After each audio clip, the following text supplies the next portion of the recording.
Hi, welcome back to Passion Yappers. This week we got to sit down and talk with the talented Diontae Black, a narrator extraordinaire who we absolutely love. Diontae Black is a graduate of Auburn University with a BA in music and BFA in musical theater performance. In addition to performing in musicals, operas, and choral concerts, Diontae has a passion for playing video games into the early mornings and exploring the ever-growing world of voiceover. He has had the pleasure of recording with Audible, Penguin House, Findaway Voices, and Tantor Audio, as well as a few video games. Although we discovered Diontae through his performances in Emily Rath's Whiskey and Sin and Pucking Strong, he has recorded over 70 audiobooks and has no plans of stopping. We're so grateful for his time and talent. Happy listening! Hi! Oh my gosh! Welcome! Diontae, how are you? I am good, you guys. Thank you so much for having me on here, first of all, because wow, so this is my first podcast interview ever, too. Stop. Whoa! Oh my gosh, well, that's exciting for us too. Time. So, hey, I'm here to answer all the questions and yap about anything and everything, so hit me with your best shot. We did a little episode where we were kind of talking Whiskey and Sin and being like, this book rules, more people should read it. And so that's when Chelsea was like, I'm just going to message the Diontae Black. Oh my gosh. Let me tell you, and invite you here. I tell my friends all the time, but I am like a D-tier celebrity, right? All of my friends are like very normal people with normal jobs, and then I have all the voice actor friends and some famous people who do Broadway and stuff, and I'm like, wow, they're really, really famous, and then here I am, just little old me. I talk behind a mic, and then people reach out, and then I'm like, why are they reaching out to me of all people? Because we like what you do. Yes, because you're so freaking talented. We absolutely love the narration of Whiskey and Sin, and just, obviously we won't gush and gush and gush because, but we did that already. There's a whole episode. Yeah, it's true. Yeah, you can go back and listen to that. But no, your voice is so earnest and so comforting, and you bring so much genuine performance to everything that you voiced. And so, thank you so much for that. First of all, thank you so much for that. And second of all, I really do. This is going to sound I hope it doesn't sound pretentious. It's not, but it really is thanks to one, my parents, two, my teachers, especially the ones at Auburn University. Shout outs, War Eagle, and all of that wonderful stuff. But my teachers, I got my degrees in music and musical theater, and my voice teacher, Dr. Rosephanie Dunn Powell, she was very, very hard on, being sure that you emote and pay attention to the text. And even if you are just seeing the text for the first time, which so many of audiobook narrators actually do, we like to say that we read the books beforehand. I am telling you this right now. Most of us do not. Most of us skim, unfortunately, because you're getting so much stuff that's coming in, and you're like, oh my God, well, okay, I can't look at everything. Let me just kind of look through and see. Got it. But she would always be like, Diontae, you have to know what you're saying. You have to be able to connect with it. And then in the acting side of it, in the acting side of a program, they're very heavy on the text. Make sure that you are able to understand, make sure that you are able to emote, make sure that you are able to connect with it on a personal level. And then, of course, as they would say, technique is made for you to forget it. You want it to be so ingrained in you that by the time that you start doing something, or you start reading, or you start singing, whatever it is that you're doing, it looks effortless. Of course, they don't know how hard you are working to make sure that you do it, and they don't see all the mistakes or anything, right? But we are doing our best and doing our damnedest to make sure that we are putting on the greatest show for you guys, all behind this lovely microphone that you cannot see either. So I will shout out to Dr. Rosephanie Dunn Powell, Dr. Elizabeth Benson, Dan LaRock, Deidre Haig, for all of my training and for all of the wonderful things that I am doing, as with all of the other people who also studied at Auburn, I hope. So shout outs to them. Love it. Be as good as I am. Yeah. Oh So my you're talking gosh. about like your training and university and stuff. Like, how do you find yourself in like the voiceover actor space? I'm a nerd. I played lots of video games as a kid. I still play some now. I watched a lot of movies. I watched a lot of anime, and I read a lot of books as a kid. You know, I read through, oh gosh, I read through all the Chronicles of Narnia, all of a series of unfortunate events. I bought Percy Jackson in my last year of high school, I remember, because a girl on a bus, her name was Damaris. She was reading the last book, and I was like, wow, the cover of that looks so amazing. Let me go to the store and buy them. And like, I was one of those kids too. I would go with my mom and I would be like, please take me to Books a Million. And we would go. I remember too, I went to the midnight release of Harry Potter and the Deathly Hallows and got Mhm. it. Did you guys do that too? Yeah. Hey, no, man. I Um, have very distinct memories of my parents wouldn't let me like read Harry Potter, the new Harry Potter book until I did my mhm. summer reading book. And I have memories of me like sitting on the floor of a Barnes and Noble, like trying to read like some school book, like so that I could like read at midnight. And it's like, I get sad about that now thinking about it because I don't like engage with that anymore. I Yeah. it is Uh-huh. so Yeah. hard. It's one of those Yeah. things that's like, Hmm. perhaps it's a bigger conversation to be had Oh yeah. about like Hmm. how one can still enjoy the content from somebody who like does horrible things, and then are we allowed to consume it from the past before we knew about, Yeah. how they are now? And I Yeah. think that's something that we all wrestle with online. Yeah. It's like, It's Yeah. true.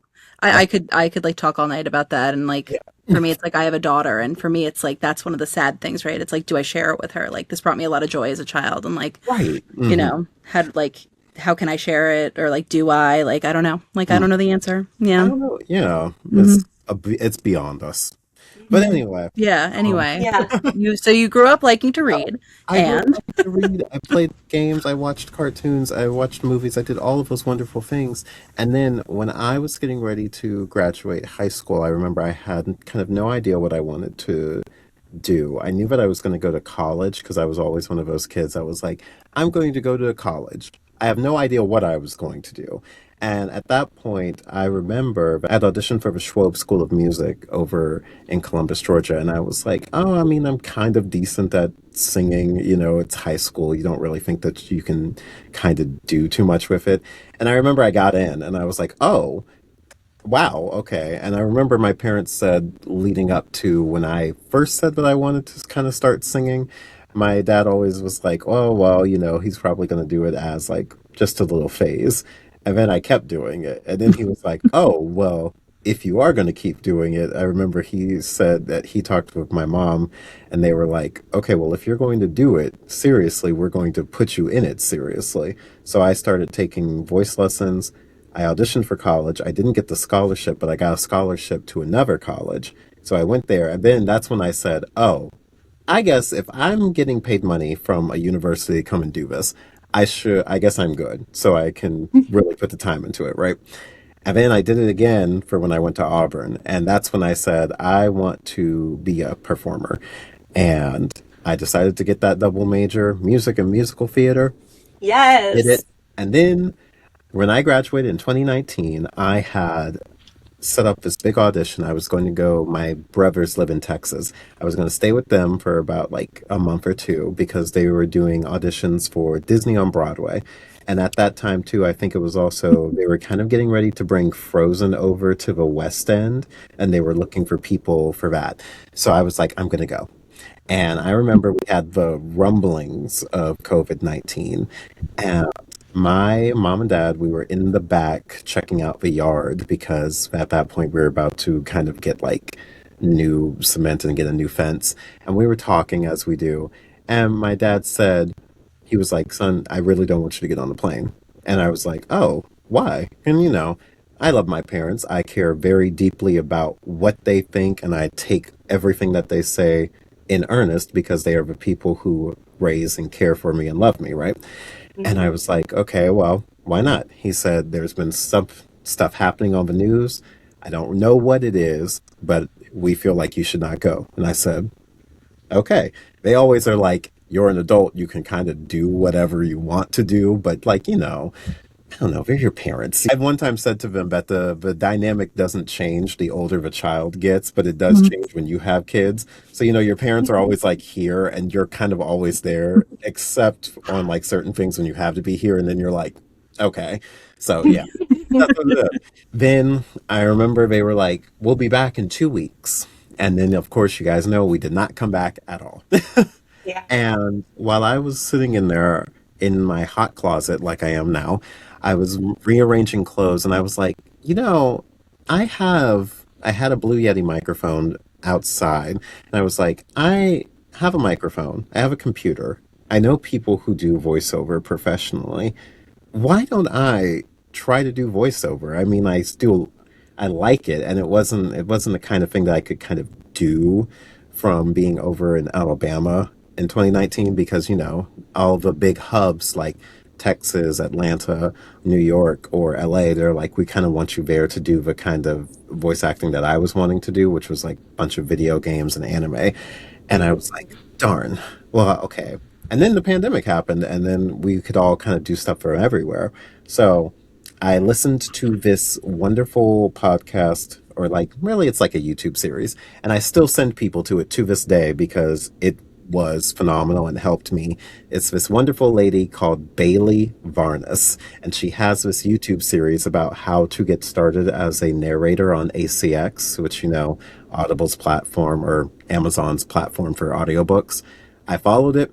She had like 14 episodes, I think, broke it down about how to get started, how to edit your own audio and everything. And I went in gung ho. And like all things, I was not amazing at it at first. Some of my first audiobooks sound like, anybody's doing their first thing. Not that I would say that they're bad, but, like now, considering the quality of things that I got, right? I was like, wow. So I started with that. I worked for like a year, kind of doing like nothing at first. And then I started kind of taking voiceover lessons. I remember I took it with this wonderful duo, Kirsten Day and her husband Steve Buccino. They have this business called Sound On Studios where they are like teaching people how to get into the voice acting business. And I remember I reached out to her because I took a class with them and I was like, wow, I really enjoyed this. And so I said, do you do like private coaching? And she was like, yes. And then I found out too that she was also like a big musical theater nerd. And I was like, wow. We, and we came in there, did our lessons. I made two demos, my commercial demo and my animation demo.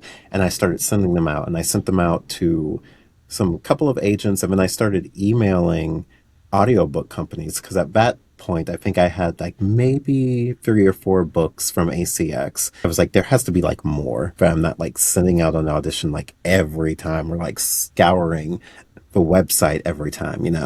There's this website that has like the 25 top audiobook publishers, and I went through each one of them and sent like a blanket email, kind of like how you do in college. That was like, hi, this is me. I graduated here and so. Here are like some reels if you want to hear something. And please hire me in like a more professional way, obviously. Yeah, yeah. And Tantor Audio got back to me and they were like, wow, well, if you really want to do this, here is the first book for you to try. And it was this book by Nicholas Dawidoff called The Other Side of Prospect. It was 16 or 17 hours, I remember. And I did it. And I'm very proud of that book, even though it was my first one. And like, there's mistakes in there, obviously. One of the reviews, I never read reviews, mind you, but one of the reviews said that I was a comically bad narrator and that they should have redone the book because they don't know why I was casted. And yet Oh, here I am Lord. 5 years Right? later. Rude. And Thriving. I love that. I remember it to this day all the time because I'm just like, oh, if only I could go back and comment to that person. Thanks so Right. much for your.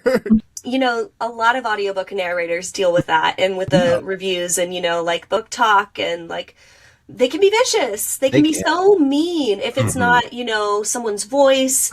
It's, oh, they saw them and it's their appearance now, or, Yeah. it's always something, right? So what would you say as like some encouragement to people in the field that, deal with that? I would say that criticism comes with the job. I will I will not say something as callous as just get tough skin because that really kind of does not help Hmm. anything, right? I'm reminded of an interview, I think it was Halle Berry. She said, I want to say it was with Jennifer Hudson, but she said, of course I care about what people think, right? I would be lying if I said I didn't. We're all human. We all have feelings, right? So people are going to say things and you're going to feel elated, you're going to feel disappointed, you're going to feel angry, you're going to feel hurt. But the next thing that we have to do is, do we sit and stew in those feelings, or do we push past them, or do we acknowledge them and then keep moving forward? So I would say to everybody who is having those kinds of feelings or having those kinds of blockades to push forward, acknowledge it, feel what you have to feel with it, and then move on. And I don't mean move on in some kind of like, oh, just water off of your back. It's not. But like, don't let it bog you down so much that you are inhibited. You know what I mean?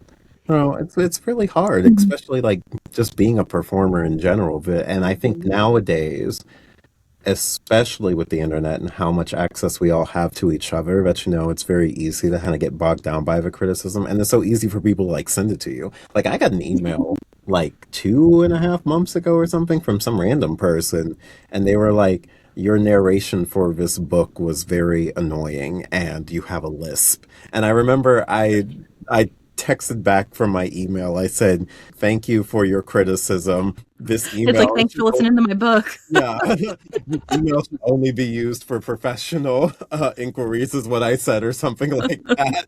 And was just like, okay, well, I'll keep it pushing, I guess, but thanks, you Oh know? my gosh, the So, audacity, right? Like mhm. people Well, yeah, just and think because they have access, they can just say whatever they want. and I mean, like, it's the internet, and also it's like, I don't know, I think there's something about audiobook narration too, where you can certainly criticize somebody's performance in like an art critique kind of way, like Right, somebody's artistic choices or something, and be like, oh, I didn't see the character that way when I read it with my eyeballs or something, right? right. But there's like a realm of appropriate Yeah. discussion. And Hmm. then, like, especially because it's, we're audiobook people, Chelsea and I, we primarily do audiobooks. Right. And so we like have heard a lot of audiobooks. And there are ones I like more than others, and that's like okay, but that's like that lives with me, like Hmm. I enjoyed this one more or I didn't enjoy that one. We teach toddlers that you shouldn't comment on anything about somebody that they can't change in 5 minutes. That's like Right. the rule, right? So Yes. it's like if you're going to criticize somebody's like voice, like that's not something that you can change in five No, minutes. Like that's rude. That Uh-huh. becomes so rude. rude. Yeah. Yeah, Like the toddlers it's can do crazy. it. Let's all, Um, just try to hold ourselves to that standard. You know what I mean? Right. The internet really does allow for like some wild stuff because I mean like too, and I don't want anybody to think that I'm so much better than anybody else. No. No. I've had my moments. I get on the internet sometimes, say wild Yeah. stuff, and then I'm like that's embarrassing. Yeah. Honestly, same. Honestly, We're, yeah, we're all, nobody's perfect. nobody's I'm perfect. I'm big on like typing something out and then just being like, nah. Nah. It's like I expressed it, like I, Right. I shouted it into the void and nobody And like nobody nobody took actually We needs to didn't read even it. kiss. Delete, right. delete, delete, delete. Delete, delete, Yeah, delete. yeah, yeah, yeah. You talked about the first book you ever narrated. Are there any like projects or characters that stick with you that you think about I still? I do think a lot actually about Hucking Strong, just Oh yeah. very randomly. First time that I ever even got to read anything from Emily Rath, it was Whiskey and Sin. And that was like my first foray too into like the Omega verse. Because listen, again, not to out myself, I've been a fan for a long time. Okay. I was on fanfiction.net. I've been on AO3. I have read some stuff. And Yes. I Mhm. was like, I was like, Omegaverse really is not my thing because I've read it and it's just whatever. But Mhm. something in me, when I remember I read the description, I said, you know what? I said, we're just going to go. We're just going to read it. And then I was so moved, one, by just the quality of her writing. This is going to turn into a gush session of Emily Rath for a moment. We love it. The quality of her writing, the intricacy of her characters are all just, it's so rich and fulfilling. And I truly cannot get enough of it. And I have a very good memory, so I don't go back and reread a lot of stuff or rewatch anything until it's been like years and years, right? And I remember I went right back to Whiskey and Sin and I opened the PDF and followed along, which is not something I do a lot too, because I also don't listen to a lot of audiobooks, not because I don't enjoy people's performances, but I'm one of those people who's like, oh, I want to read it myself. And so I don't like listen to people do it, but I have friends who also do it and they're like, you should listen more. And I'm like, I should. I was just like, oh my gosh, I love it. So when she asked me to come and do Pucking Strong, I was like, sure. Reading all of like Teddy's POV, one, I very much like kind of relate to him as a character because I am very much a bleeding heart. I'm very much a heart on my sleeve kind of person. I tell people all the time that, I don't lie. I say what I mean what I say. And I don't really have like double entendres or I don't have hidden meanings behind what I say. I kind of just like say it. It is what it is. It's gotten me in trouble sometimes. One of those things that I find very endearing. I find very endearing about Teddy. I find very endearing about myself, not to be like I'm so full of myself or anything, right? Liking Never. that you're authentic is cool. Yeah. It is. Yeah, right? And I think about him all the time because I'm just like, man, it was so refreshing to kind of get to voice something that is so close to me. And then also just seeing his journey go through just being this young man who is kind of like a wallflower at first and just kind of pining for any on all types of affection, right? To one, finding somebody that you love, two, taking on something that is bigger than yourself in a kind of a self-sacrificing way to, spoiler alert for people who will watch or listen, to, care for that cute little adorable girl of Henrik's, especially because she needs it in that moment. I don't remember which chapter it was, but he said it, it's not about us, it's about that little girl in there.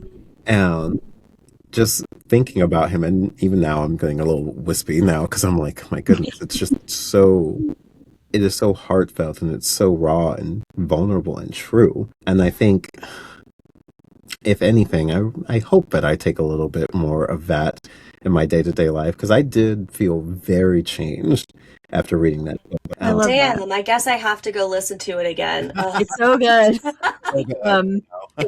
Oh, I actually no. was thinking, I actually thought of Teddy like earlier when you were talking about your parents and like how much you appreciate them and stuff. Like that was like a big part of Teddy's character too. He had this rupture in his relationship with his family and his mom and like coming back around to being like, no, these people have like really supported me and I really let them down. I think that that's like an Emily Rath specialty, right? Where it's like you have the romantic plot and then there's also these like really interesting and complicated relationships between the characters and their families where it's like yeah, no, like they're not flat like Right. backstory families. They're like, in the other books in the series, they're like holding their families accountable for like bad behavior, or like in Teddy's case, like he really does have a moment where he's like, oh, I did wrong here. Yeah, just like knowing that they were there for him and supported him and he like wanted them around. Like that's a really lovely thing that I liked about that book too. Yeah. And it's like what we were saying earlier again, parents, the dynamic doesn't change, right? Until you have to confront something.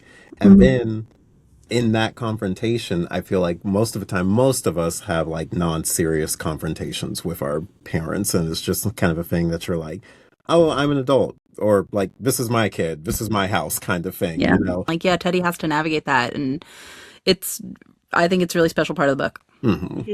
So, did you read the rest of the series prior? I have not. I have That's okay. no idea what it was. Babe, when you need to. I You've do. got I to. actually do need to. Yeah. And It's really good. like when it came across the email, and I was like, okay. And I read it, and I said, oh, this sounds really good. And then like it didn't say that it was like a part of a series prior. So when I went and I typed it in, and I was like, oh, it is. Too bad I had like 2 weeks to start. Oh, And no. Yeah. I was And they're doing thick numbers. boys. Yeah. They are thick books. Like, well, I was like, I guess we will see what happens, won't we? And then like I skimmed it and I was like, oh, this is good.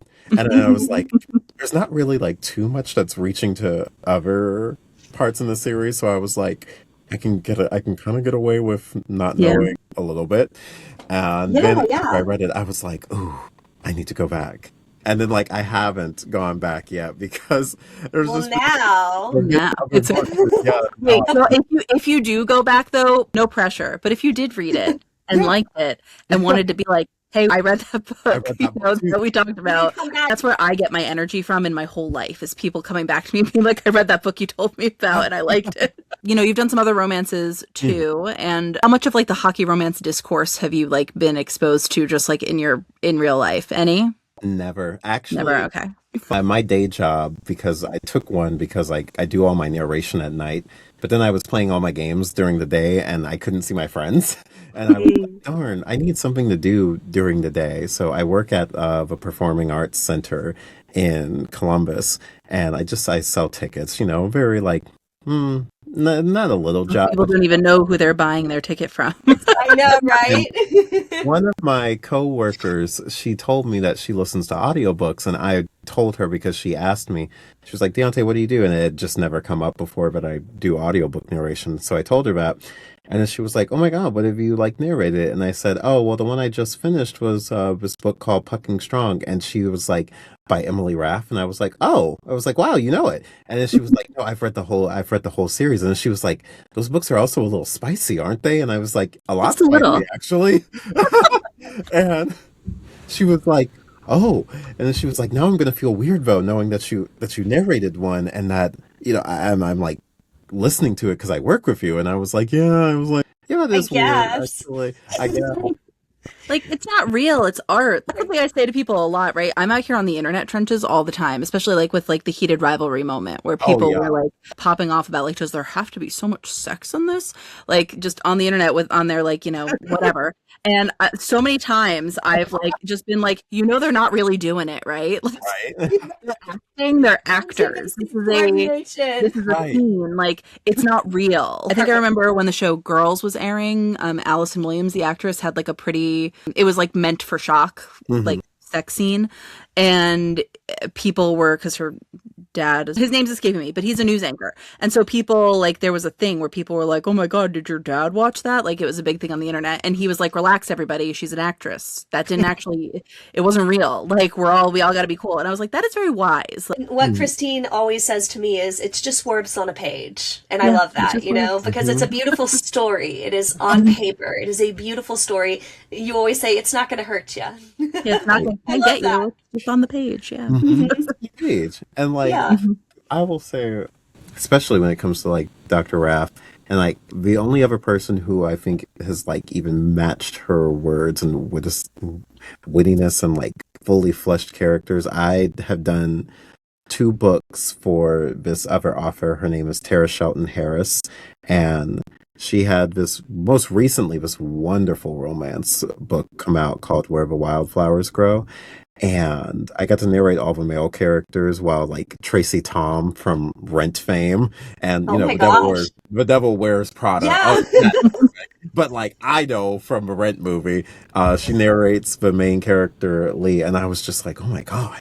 Like this is the That's really second book, cool. and it was like, but this incredible. one was, I think, I don't know if it's her first romance because I believe Miss Harris has only written 3 books, but I did the other one, and that one was also like speaking about like complicated like families. That was one where it was like 4 siblings all trying to protect the land that they grew up on and stop it from being, one, sanctioned off or taken by the government, and two, their own interpersonal relationships and romances that they had going on and things happening in their lives. That was a rich book. And I remember when I Yeah. finished that, I was like, wow. One, I felt like, wow, this is great and this is amazing that people can write this because I can't write anything like anything. And two, I was like, wow, not to be full of myself or anything, but I was like, I am very good at what I do.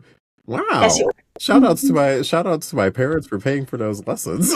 I did notice on your website you narrate a lot of nonfiction. Uh-huh. Mhm. What is that like compared to, more like narrative books? They kind of they remind me very much of theater in the sense of it kind of is like following a script and I am acting, I'm putting on whatever this character is for whatever the story is kind of propelling. And I'm embodying them all, but it feels very much like a play where I am doing this and it's very performative. When you're doing nonfiction, yeah, there's a way to be performative with it, but most of it is really just reading information and trying to get it in a way that is entertaining. I've said this before to my friends who are also still in academia, but you know how academics write for other academics? That's what it kind of feels like when you're narrating it and you're like, my God, I need to make this sound accessible, but it's not. And no matter how much I try to do it, I kind of can't make it. So I have to read it in a way that is that is at least personable and sounds like a person is reading to you or talking to Yeah. you and being like, this is very complicated information. Take a breath and question, I can see how it would put you in a bit of a creative box when It it's does. nonfiction. Yeah. Yeah, and I mean, I was just from skimming your website, I hadn't listened to any of your nonfiction books, but I've listened to some engaging nonfiction audiobooks, and there's definitely a way in there that is entertaining enough to keep you coming back to get the information. It's like a spoonful of sugar kind of vibes. Yeah, it's if you can make it your own a little bit and put your mark on it and bring something to it, I think that it does help, right? Because I struggle with concentration and that's why I do audiobooks. It's easier for me to listen to an audiobook than, to read. And it's especially if it's not something that's not interesting, if there's something brought to the narration of it, it does give you that little bit more engagement and it makes it fun. Yeah. So true. And that really is the big difference, I think, trying to find that little bit of life that you can give it. One of the nonfiction books I did, I think it was about DEI and kind of it was data-driven DEI, that's what it was. And it was very much a data-driven book. There's no way to make data like that kind of sound interesting. I kind of just do it. And then, but there's a book I did called The Dark and Light of Faith by Dr. Melvin R. Rogers, and that was a very interesting non-book because it was about Black people's space in America and kind of how the American dream that is professed to be for everyone has obviously not been for Black people and other minorities, but yet we still have a lot of faith, especially in the system to be you will do right by us eventually, and though history has shown that it hasn't in some regards, right? In other regards, he was kind of saying how impressive it is that you still get up and kind of put your faith into that system, knowing that it's well, it might not be today, it might not be tomorrow. It reminds me of if you've ever seen Kiss of a Spider Woman or listen to the end song, it's the day after that and the day after that. And that day we may win. I promise you we will win. If not tomorrow, then the day after that and the day after that. That's kind of what the message of it is. Persistence and resilience. Yeah. Persistence and resilience, yeah. And that was one that was it was very easy to kind of bring that to life and be oh yeah, this information is very interesting and accessible in a way. And that was another thing I gave to Dr. Melvin Rogers. And I was and I feel Dr. Raft kind of does it too in her writing, where it's it's accessible.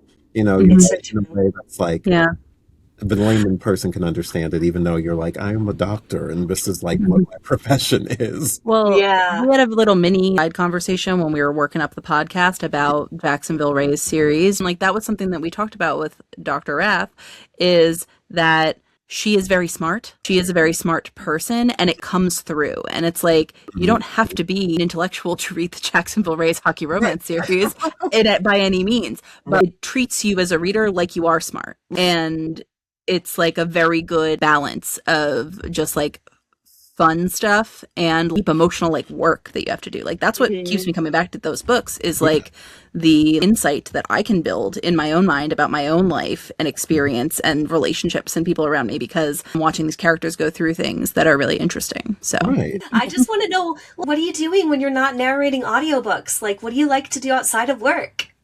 Outside of work, I love to play. I love to play some video games. I love to take my butt to the theater. I love to go to the orchestra. I love to kind of just consume art in general. My mom and I used to go to the movies kind of every Sunday, and we would just go and we would just watch stuff. And I very much enjoy the process of going to the movies. Like I love going there, getting the popcorn, being kind of like in the ambiance. My dad is not like that. My dad is like, he's like, I won't go to the movies. I can just watch that at home. But he enjoys movies, but he doesn't like that whole like going experience. But my mom and I love it.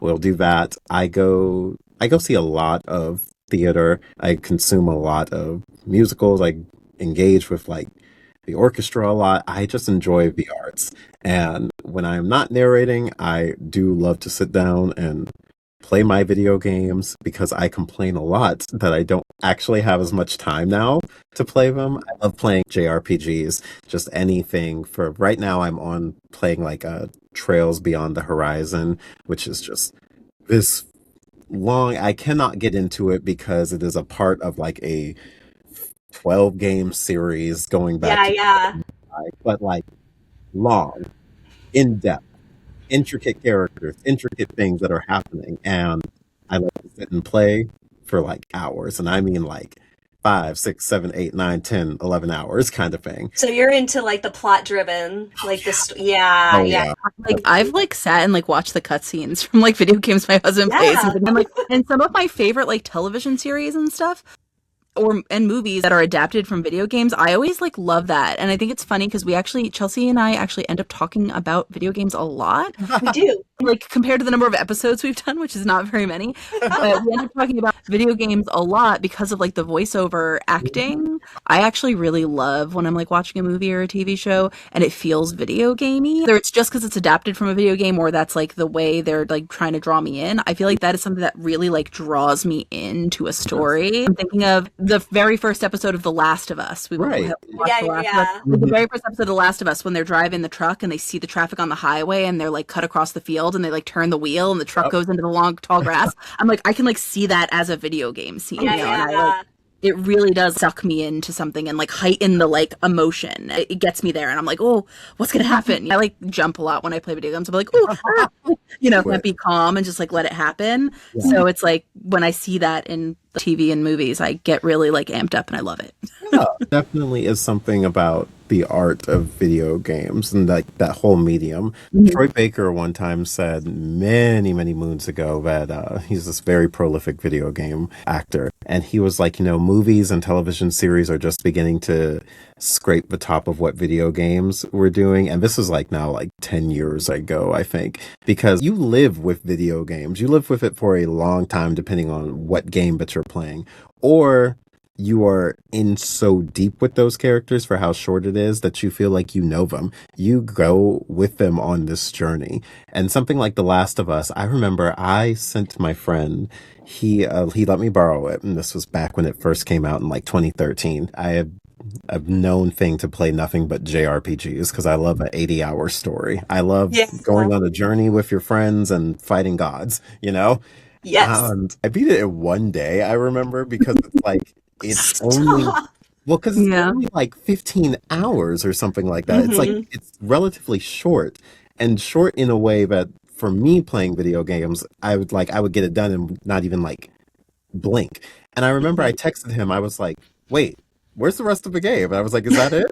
And he was like, that's it. It was just a story of a man and a girl as they traveled across to, find potentially a cure for her. But you are so connected in that way. And it drops you into the story kind of like you are almost there. And you kind of are there because, you have to control them in a way that was pick your own books. It's like that, where you are Choose your own adventure type of deal. Yeah, Yeah. that's actually really interesting to think about right now because it's like the character exists like somebody wrote them, right? But right. then it's also like you are choosing their actions, but like they still have a persona and stuff. So that's really So interesting. You kind cool. of like take Yeah. it on. Like I should Hmm. play more video games. I did like play through Halo when I was like dating my husband 10 years ago in his mom's basement. We like played through. I don't know if you could like set it to easy or something, but we played like together and I like had a nightmare that like the flood was coming for me after we play it and then we didn't play again because it really stressed me out. But maybe I should try video games again. People are really into it. You should try them.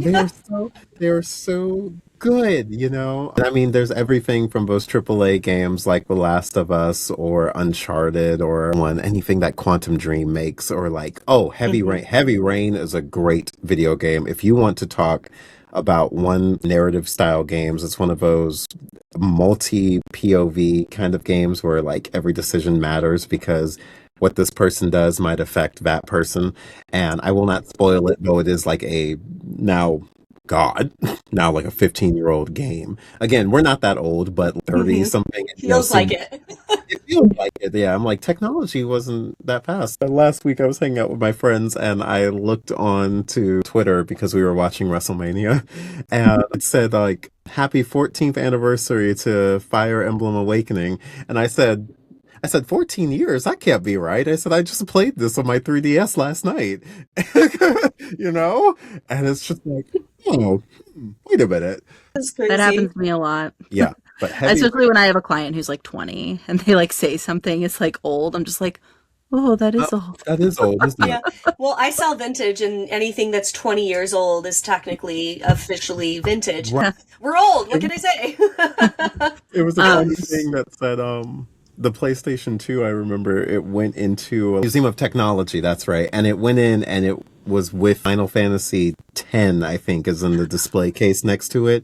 And I was like, the PS2 is 20 years old? Like, I have mine still in front of me. And then my friend, well, he was like, how many people do you know who actually like keep video games and video game systems? And I was like, well, everybody, because all my friends also play video games. But then yeah. I was like, wait a minute. You're right. Most people bring stuff in, they traded it, and they don't like revisit the old technology or anything like that.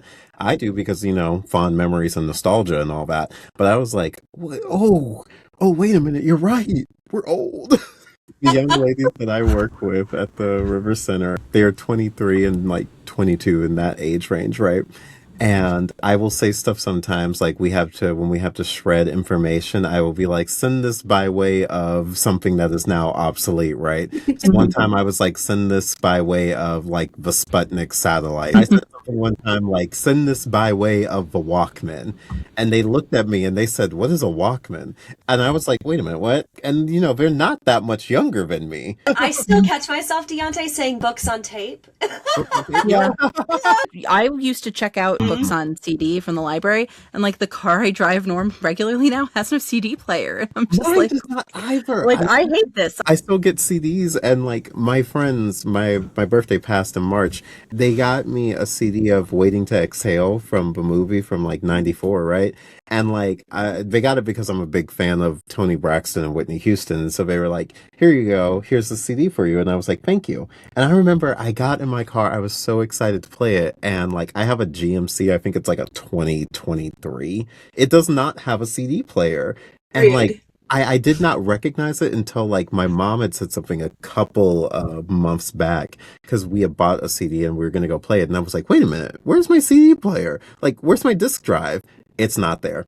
It is not there. And it is so Return the car. infuriating. Exactly. Like, bring it back, you know? I guess we never really did ask you if you had any recommendations for us, Oh my so I would love to hear what should we read. I will shout out Tara Shelton Harris. Read Where the Wildflowers Grow. Tara Shelton Harris's books are like phenomenal. I love them. One, I still read a lot of Rick Riordan's books from like Percy Jackson, and I think it's because like one, it's just stuck with me, and it's like the series that I guess I'm gonna keep buying until he ends it. But like I picked up the Star and the Moon, which is like the spinoff with Nico D'Angelo, and like that one was really really good. And I don't remember if it was like penned by Rick or if he like oversaw it or it was written with like somebody else because now he writes so many books. But like Yeah. phenomenal. I enjoyed that one greatly. But I also picked up Dune finally to like Okay. People love and Dune. Yeah. I have been going through it. It is very good. So Nice. I will Okay. Dune. Well, follow-up question since you love movies. You're going to a movie theater. You have the opportunity to do a double feature. It can be Gotcha. anything Mhm. in the world. What are you seeing? Oh, double feature of anything that I would be seeing. I might watch, and I think this could be true for anybody, or at least in our generation. I would watch Alien again. And Yes, Sigourney Weaver. Good one. I just went back and watched Alien like last year for I think it was the 45th anniversary. It was put back in the theaters for a couple of days, and me and my friend went to go see it. Loved it, enjoyed it very much. I would watch that, and I would really go back and watch the first Harry Potter movie again. And I mean, I watched them so much as a kid, but that first one, this actually, I might amend this too. It might be a tie between that and The Incredibles, only because like those movies, one like technological marvel of the time, right? But two, they just kind of filled me with so much wonder and whimsy. I love it. I still quote them all the time. My dad, many a times when we're just sitting around joking, will say, I'm not happy, Bob, not happy. Why? Ask me why, Bob. Why what? Be more specific, Bob. It's just Yeah, it starts going and going, and it's just it's so silly. But like those movies are so they good. They're are. Oh my they gosh, such really, such good selections. and I mean like just even thinking about the technological marvels that they did, because they had I think they even put it like, when CDs and DVDs used to give us like behind the scenes, they talked about how they had to create, or like was creating the new technology while it was happening or using it, right?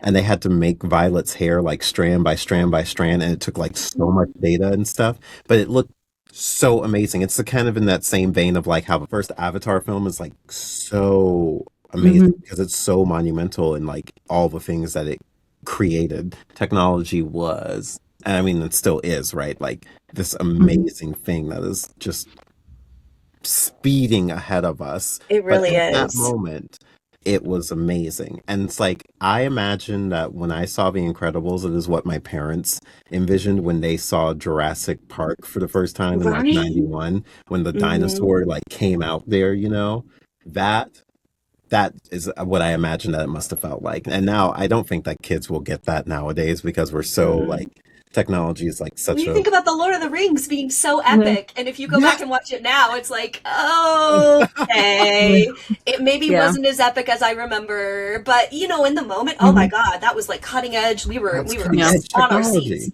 Yeah, Hmm. Jurassic right. Park is my second favorite movie of all time, but I also really love Alien. And my dad told me that alien lived in our basement when I was a kid, and like until I was in high school, I would like run up the stairs.